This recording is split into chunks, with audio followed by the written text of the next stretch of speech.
Öz disiplin. Neden disiplin altına alındığımızı ya da kendimizi neden disipline soktuğumuzu düşündünüz mü hiç? Dünyanın dört bir yanındaki siyasi partiler, parti disiplinlerinin izlenmesi gerektiği konusunda ısrar ediyor. Anne babalarınız, öğretmenleriniz, çevrenizdeki toplum, hepsi size disiplin altına alınmanız, kontrol edilmeniz gerektiğini söylüyor. Neden? Disiplin böylesine gerekli mi gerçekten? İster bize toplum, dindar bir öğretmen ya da ahlak kuralları tarafından kabul ettirilsin, ister kendi deneyimimiz sonucunda kabul edelim, disiplinin gerekli olduğunu düşünmeye alışkın olduğumuzu biliyorum. Bir şeyler başarmak, çok para kazanmak, önemli bir politikacı olmak isteyen hırslı biri için kendi hırsı yine kendi kendini disiplin altına almasının aracı olur. Yani çevrenizdeki herkes disiplinin zorunlu olduğunu söyler. Belirli bir saatte yatmak, belirli bir saatte kalkmak, ders çalışmak, sınavlarınızı geçmek, anne babanıza itaat etmek ve daha birçok şey yapmak zorundasınız. Peki neden disiplin altına alınmanız gerekir? Disiplin ne anlama gelir? Disiplin kendinizi bir şeye uydurmanız demektir, değil mi?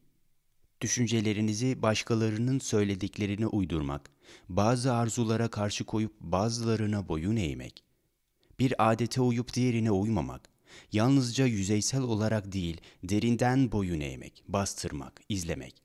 Disiplin denildiğinde akla gelen tüm bunlardır. Ve yüzyıllar boyunca öğretmenler, gurular, din adamları, politikacılar, krallar, avukatlar, içinde yaşadığımız toplum bize disiplinin zorunlu olduğunu söyleyip durmuştur. Bu nedenle kendi kendime soruyorum. Umarım sizler de kendinize soruyorsunuzdur. Disiplin gerçekten gerekli mi? Acaba bu soruna tamamen başka bir açıdan yaklaşılabilir mi? Bence farklı bir yaklaşım var ve sadece okulların değil, tüm dünyanın karşı karşıya olduğu asıl mesele de bu. Verimli olmak için bir ahlak kuralı, politik bir inanç tarafından disiplin altına alınmanız ya da bir fabrikada makine gibi çalışmak üzere eğitilmeniz gerektiğine inanılır. Ancak bu disiplin altına alma süreci uyum sağlama yoluyla zihni köreltir.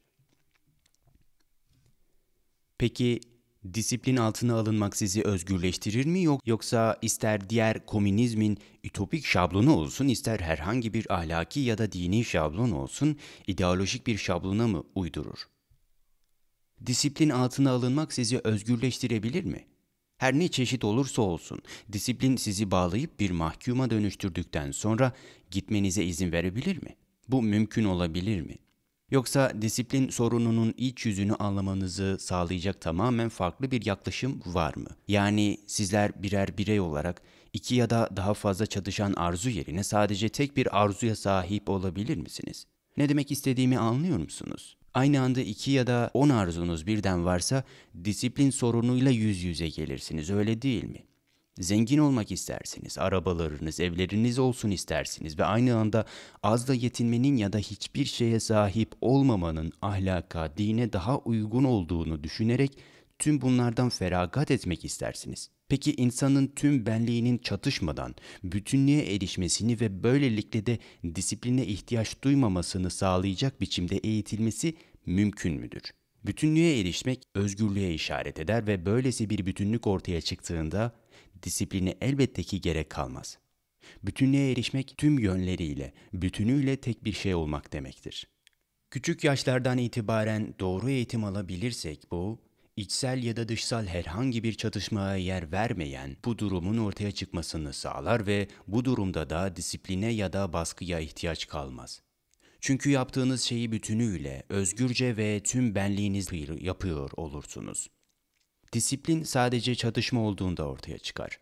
Politikacılar, hükümetler, örgütlü dinler sizin sadece tek bir biçimde düşünmenizi isterler. Çünkü sizi tam bir komünist, tam bir katolik ya herhangi başka bir şey yapabilirlerse o zaman sorun olmaktan çıkar, sadece inanır, bir makine gibi çalışırsınız. Yalnızca bir mürit olduğunuz için ortada herhangi bir çelişki de kalmaz. Ancak mürit olmak mekanik bir şey olduğundan, içinde yaratıcı herhangi bir serbestliğe yer olmayan basit bir uyum sağlama olduğundan her zaman yıkıcıdır. Peki küçük yaşlardan itibaren içimizde şu ya da bu olmak için herhangi bir mücadeleye yer vermeyecek bir güvenlik ya da rahatlık hissi yaratabilir miyiz? Çünkü içsel bir mücadele yaşandığı anda çatışma da ortaya çıkar ve bu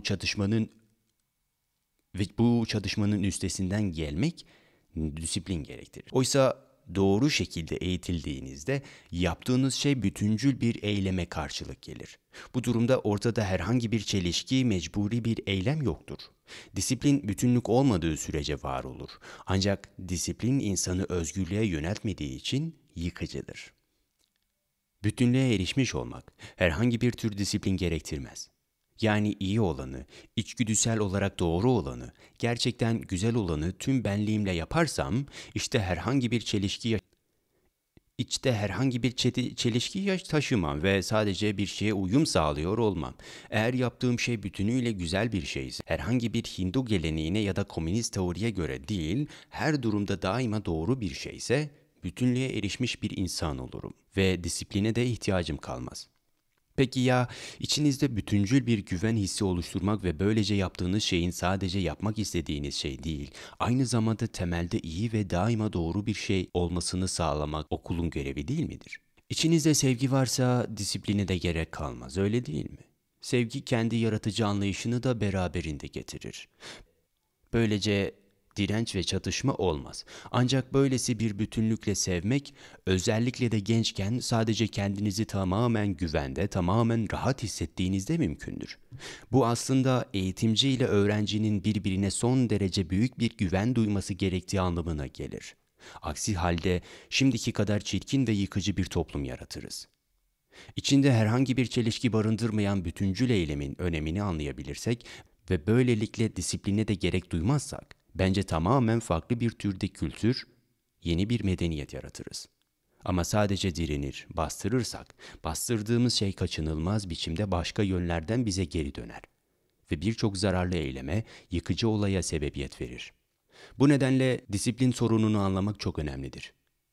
Bence disiplin bütünüyle çirkin bir şeydir. Yaratıcı değil, yıkıcıdır. Ama meseleyi bu tip bir ifadeyle sonlandırmak, sanki her istediğinizi yapabilirsiniz demekmiş gibi görünebilir. Oysa içinde sevgi olan insan her istediğini yapmaz. İnsanı doğru eyleme yönelten sadece sevgidir. Sevmek dünyaya düzen getirir. Bırakın sevgi istediğini yapsın.